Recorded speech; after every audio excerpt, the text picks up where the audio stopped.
What is going on, guys? Today we are reacting to the $1 billion Coca-Cola machine, and I don't know what the hell. I don't know. Is this real? This can't be real, right? But I don't know. But I do hope you do enjoy today's video. I do stream over at twitch.tv/TrueEarl and on this YouTube channel as well. I've been playing Ark Knight, Endgame, Enfield, and whatever. A new gacha game that came out like literally yesterday. But I do hope you do enjoy today's video. Let's get right into it. You're in the cinema, about to watch yet another sequel Animations to a are human-made franchise made by humans. asked for. You're getting popcorn and a drink to drown out your Jared Leto-induced sorrow with a sugar Jared rush. Leto. You pay and they hand you a cup. Well, hold on, pause over there, bro. I don't know. Every movie Jared Leto comes out in, I feel like they always do terrible in like the box office years or whatever. And just in general, I feel like they always do terrible. How does he keep getting like these jobs? Is he like an inside man? Then you see it, glowing red and chrome. The Coca-Cola freestyle Coca-Cola Machine. Here, you can choose between over 100 I've seen one of different these before. flavors. Cherry vanilla Coke, peach Sprite. Maybe you'll go crazy and mix Fanta with Oh my god. Powerade. Oh my god. Maybe you just pick a classic. But wait, there's something. How do they always fit all those like things inside of it, like those flavors? this machine is way more than just a soda fountain. It's not just serving you a drink. It's It watching tracks you. everything you do. And while you're picking your favorite What? flavor, it's quietly collecting data. Data What? that turns customers into test subjects. Data that Coke will profit from tremendously. Sell to The China. Coca-Cola Company is said to have invested more than $1 billion in this machine, but they're very likely turning its $1 billion? capabilities into much, much bigger savings and profits.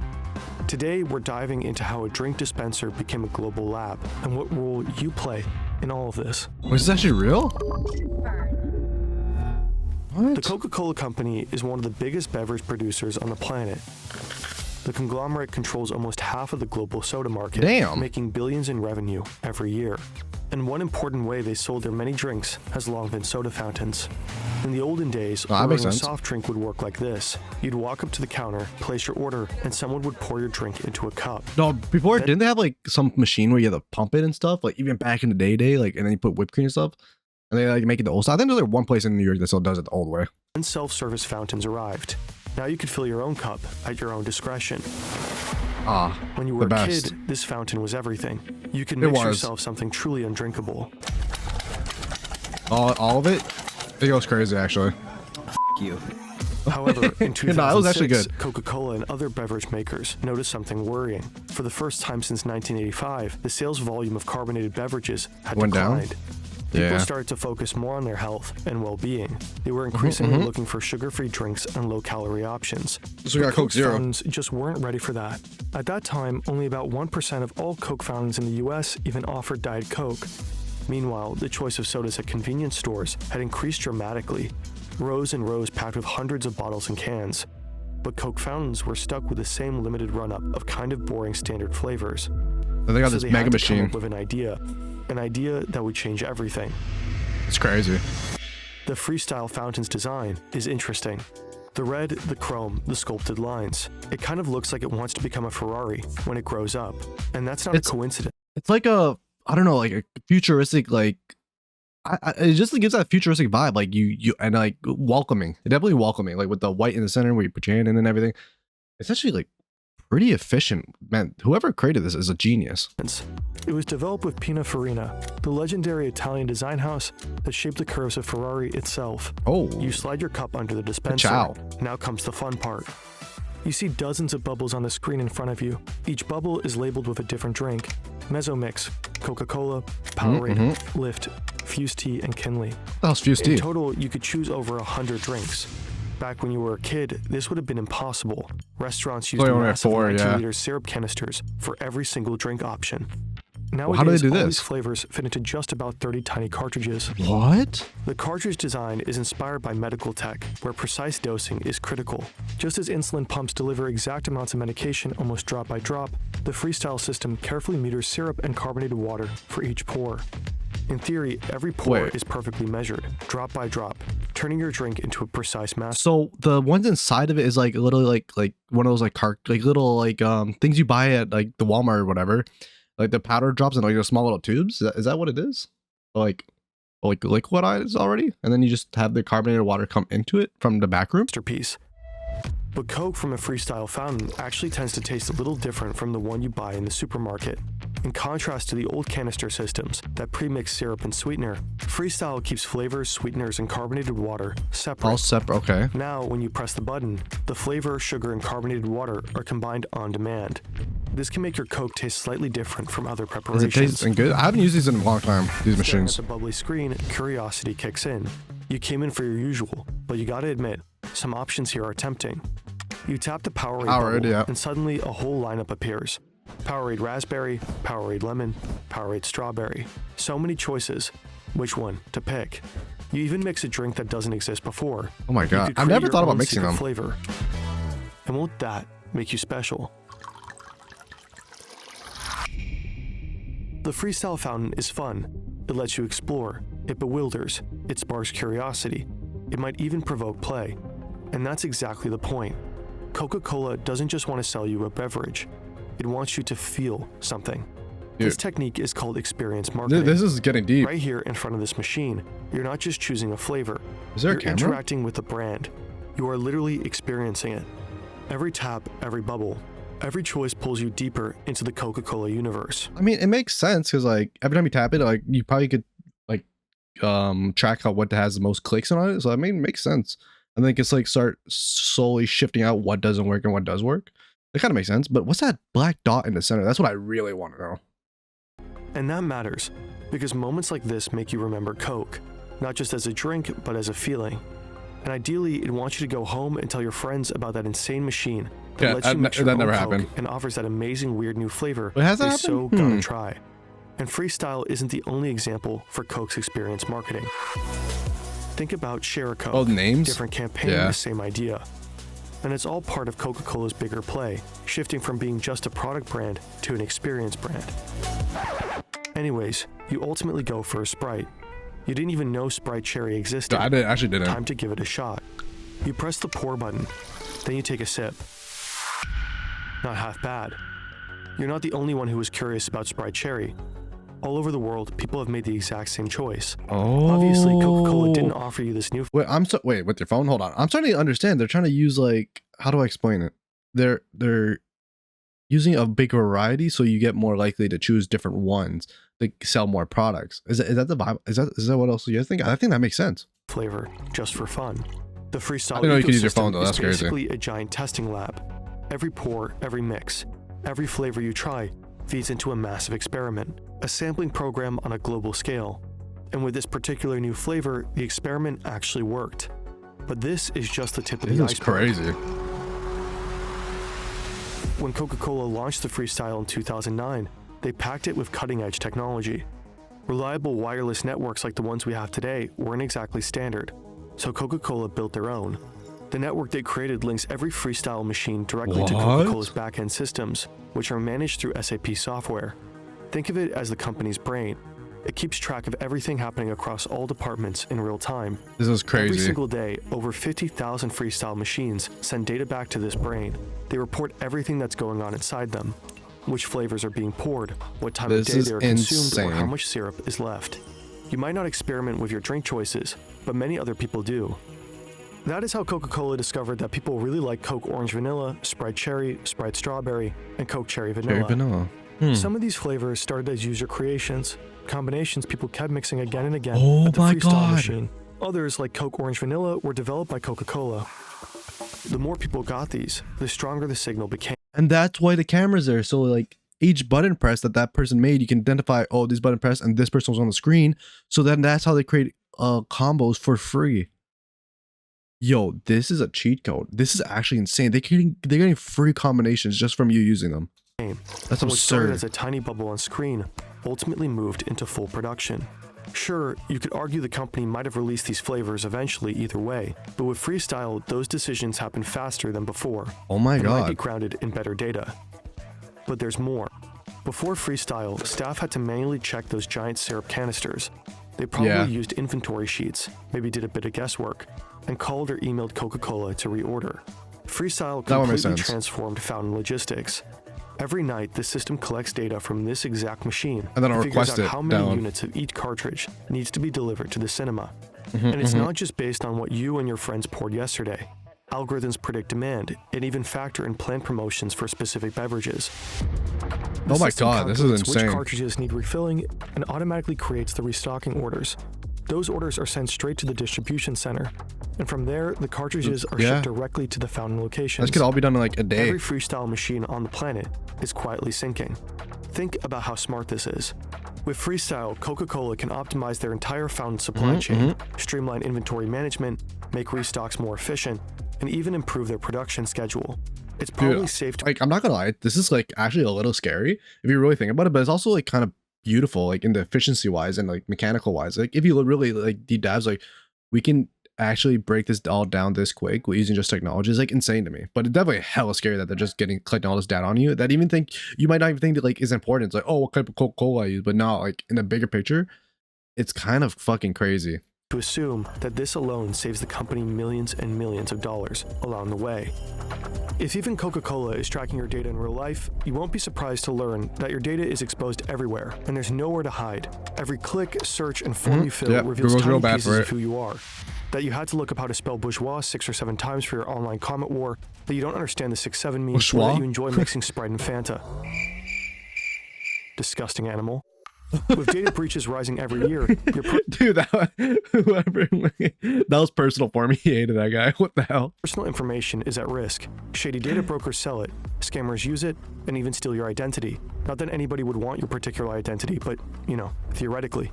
If they did, they could take out fraudulent loans, open accounts in your name, and cause serious legal and financial headaches. This is where Incogni comes in. It tracks down your personal data across hundreds of sites, from data brokers to people search platforms, and removes it repeatedly. With a custom removal feature, you can even send links to websites exposing your info, and Incogni will handle it for you. Just create an account, authorize Incogni, and take back control of your personal data. Get 60% off with the code FERNTV have your data? Below, or scan this QR code. And then Incogni protect yourself. Let's get back to Coke's genius machine. Sell your stuff? Because, well, there's more. The data streams don't only report back. Marketers at HQ can push new campaigns straight to the Freestyle. It took a while to get to this level. Whenever Coke wanted to push a new campaign or change content, it required a full software update, during which the machine couldn't pour a single drink. Not exactly ideal, considering many fountains are located in high-traffic fast food chains. So in the mid-2010s, Coca-Cola integrated AirWatch, a modern device management platform. Now, instead of sending out a massive software update, whenever marketers want to roll out a campaign, they could push tiny data packages. While receiving the configurations, the machines most likely stay fully operational. They simply download and display the new content, like this Halloween special. What happens next is called nudging. A new flavor might be the first bubble you see, or a short teaser video might just catch your eye. You're still free to pick whatever you want. It's also crazy if you think about it, they could also create a new flavor right on the fly, kind of. Because if you like had like 2 tubes connected into one, that could be like your new flavor, kind of, right? Or am I overthinking it? Or do they actually have to get new like cartridges for that? But those gentle nudges make you more likely to experiment. Thousands of individual recorded choices to try some bizarre Halloween flavor, all feeding directly into Coca-Cola's product development. But wait a minute. This little black dot up there. There it is. We're talking about a camera? Is this thing recording you? That's so creepy. Well, Coca-Cola did plan to install a camera in one of their Freestyle models. They even included it in their spec sheet and described it with the words, future capability for motion sensing and facial recognition. This way, the company can track every smile when you mix flavors, every frown when it doesn't taste right after a little test sip, literally observing which combos make you happy or annoyed. That is scary. Every reaction is data. But could they really pull this off? At least in theory. In Europe, for example, strict data protection laws such as general data protection regulations would likely not allow this to happen. In the US, however, businesses and event venues are increasingly experimenting with facial analysis and recognition technology in public spaces, so hypothetically, it might be feasible there. According to Fortune, in early 2024, AI company Quantify referenced a facial recognition project tied to Freestyle. In a now-removed entry on their website, it reportedly said, each vending machine comes with a camera installed, in which an image is captured for every customer interacting with the machine. Coca-Cola's marketing team aspired to use these images to generate insights on consumer preferences and usage patterns. Reportedly, Quantify built a machine learning model to detect customer demographics. Basically, the Coca-Cola company could know you're a guy in your 20s, standing here grabbing that Sprite cherry. After Fortune asked questions, the post seemingly vanished. A That's crazy. spokesperson for Oh, somebody Coca-Cola bought said it? cameras in freestyle fountains were just tested in a laboratory setting from 2018 to 2019. Stop the cap. When we asked Coca-Cola about this, they did not respond. The creepy camera hole aside, the technology is pretty impressive. A single globally deployed machine expanding flavor variety, strategically pushing experience marketing. Dude, it's also like, if you think about it with the camera there, you could also say like what type of race is getting it, what location of the race, like what demographic of that area is. There's actually so much you can get from it. It's insane. And really, really scary. Especially if there's a camera in there. I don't know. I feel like the camera really fucks it up. But also like, I mean, I think the button inputs, like what kind of flavor and stuff, I think that's like fine. I don't see how that part is bad. I think the camera there, so you can actually see what the person is like. That's not the good one. Detailed flavor testing, micro-campaigning, and optimization of the supply chain. You probably stood in front of one of those before and never even had a clue. But there is this one central question we just couldn't shake. Just how much are they saving and making with this? Probably in order a lot. to find out, we went down a rabbit hole, Right? annual reports, analytics, figures, and company filings, only to realize there is no concrete data. What? Sure, we found a few clues here and there, but we could barely make anything useful out of it, especially because gains from freestyle are tangled up with other projects. When we reached out to Coca-Cola for comment, they didn't respond, so we had to call in backup. Enter Yannick, the team's Yannick? spreadsheet wizard. He dove into everything we could find out about freestyle and started making sense of it. His analysis is split into 3 parts. First, payback.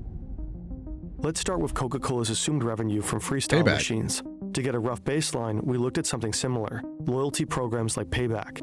What's Payback usually Payback? returns an estimated 0.5 to 3% of your spending. Oh, Sounds like a bad that's deal what I for mean. them. But here's the thing, it works.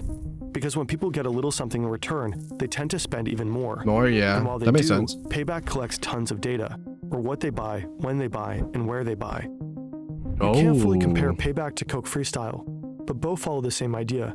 Encourage people to buy, and learn as much as possible Also while they about do. them. The data collected Being through somewhat loyalty products to programs them. like Payback enables targeted marketing and personalized offers, helping deliver messages that are relevant to individual consumers. Studies like this one show that loyalty programs can improve gross margins by 2 to 4%. Not simply because people buy more, but because companies can make smarter, data-driven marketing and product decisions. And then sell more. Using that logic, we can conservatively assume a 2% margin on revenue for freestyle. This is a very rough estimate, but enough to get a sense of scale. According to one source, Coke Freestyle machines dispense around 4 billion drinks per year. Whoa. Assuming an average of $2 per drink and a 2% margin, that adds up to roughly $160 million in yearly gains. Just some well over a liquid, billion that's since crazy. Freestyle's inception. Second, the value of data. Back in 2015, Coca-Cola teamed up with Hivery, a company focusing on AI-driven optimization. Their mission was to optimize vending machine sales. Oh man, we're always doing One back of there. Hivery's clients was Reyes Coca-Cola Bottling Co., a U.S. bottler with roughly 19,000 vending machines in hospitals across California and Nevada. They're Hivery's hogging it? Oh my software god, combines sales relax, data buddy. with machine learning and some algorithms to predict demand for every beverage in every machine. Reportedly, Reyes saw a 6% sales increase. I'm not gonna lie, that doesn't sound terrible. Like that in itself doesn't sound bad. It seems actually like something I would be, if I had a product going out like that I would want to use. It's all that extra stuff of like like having your face in there, what you like, then all that. Once you have like a picture of somebody, you can get a lot out of them, and that's what I don't like about it. Like if there's a camera actually in them. I actually haven't seen one of these in a while, so I can't say for sure, but it's and a weird. 15% reduction in restocking trips. These numbers suggest that data-driven supply chain management can generate significant sales boosts and cost savings. It is reasonable to assume that freestyle fountains could yield similar results. Third, Okay, fair new enough. flavors. New flavors, Some of yeah. the new flavors Coca-Cola launched based on their freestyle testing turned out about as popular as the deeply disappointing and unwanted sequel you're going to endure in a few minutes. Take Coke Cherry Vanilla, for example. Poor Jared Even though Leto. it was one of the most beloved freestyle combos, Coca-Cola decided to not produce any more in 2024 due to declining demand. Freestyle may help spot promising new flavors, but it doesn't seem to be foolproof. Out of 4 flavors brought to the market, 2 did not survive. Survive, and they This got rid doesn't of it. necessarily mean they were bad investments, just that they weren't long-term hits. Coca-Cola may have overestimated how representative freestyle users are for the broader market. Again, But then our this would give request them for accurate comment went data. unanswered. While Coca-Cola rarely publishes concrete sales data for specific products, We found a number for one of their newer non-freestyle Sprite products that shows the potential of this market. Sprite Chill generated $50 million in sales in its first 21 weeks in the North American market. Again, it's hard to estimate the total profit the company may have made through new flavors that started on freestyle, and how important the found data was for their success. Yeah, but I mean, like, they could have the data obviously, and then they could see like the trends for once it starts going down, then they're like, oh, let's stop producing this. Other than in places that actually like using it a lot, and then they start saving some money. It's actually ingenious. It's just the freaking camera, dude. I hate the camera. But looking at all three aspects of Yannick's analysis, one thing is relatively safe to assume. The $1 billion Coca-Cola reportedly invested into these machines has long been made back. Oh yeah, if not even double or triple or quadruple. Damn, dude. That is absolutely insane. I'm not gonna lie, that's crazy. I never realized it was that big of an investment that they did and that big of a return on investment. Like $1 billion, that's a lot of freaking money, dude. But I do hope you did enjoy today's video. I hope you did learn a lot. Like, you don't trust big corpo, do not trust. They are evil. They want your information. It's actually not even like a fake thing. It's like at first you think it's like a joke. Oh, they're just trying to sell your info. But like they really are, and it's kind of scary. But I do hope you did enjoy today's video. Please like, comment, subscribe, and I hope to see you guys in the next one. See ya.